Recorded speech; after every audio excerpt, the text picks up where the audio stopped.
Kako lažeš roditeljima poslije 2 dana? Mi smo tek nakon 7 dana smo. Okej, 7 dana. Aspire, čuo si našu matoru? Anel je ušla u Elitu 7 i uvela Noru u reality.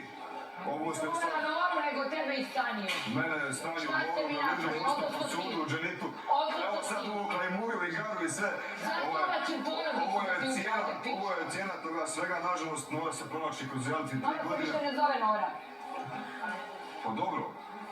Spominjite kako hoće, to ne ti Nora. Do kraja, jer samo to potencira, evo baš i tu je Dača u pravu. S kim god da se svađa, ona spominje Noru. Ja mislim, kad Anuli ne bi 10 dana spomenula Noru, da više niko ne spomenuo. Tako da ste i kriva za Noru i ovo je... I moramo opet da kažem. Jedna malu ti. Ne, Anuli! Svičko, jedna glavom ću ti nas... Daš?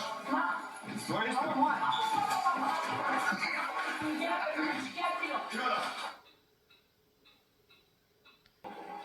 Tako da ste i kriva za Noru i ovo je... I moramo opet da kažem. Jedna malu ti. Ne, Anuli! Svičko, jedna glavom ću ti nas... Daš? To je isto.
I sam Linici koji pričaju o detetu lepe stvari, nisu matore i Dača vređali, Bože me oprosti, dete. Pa kad tučno kažem sad, da vređa on djete, ako nije skočio na njega. Naravno, kao što jesi skakao. Skakao sam.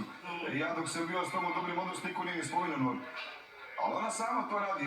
Evo sad s tim vređaš mi djete. Sa svakim, evo sad i sa Matom, nek te spomenje 7-8 dana Noru, i ja ću možda i braniti njima da spomenu na Noru. Ali ja ne mogu da ona sama to spomene. Kako ja da branim da sad vam spomene Noru? Vidjet ćemo za 10 dana da li će prestati, onda će ja možda zabraniti Dača. Da čujemo bebicu, bebice, dobroveče.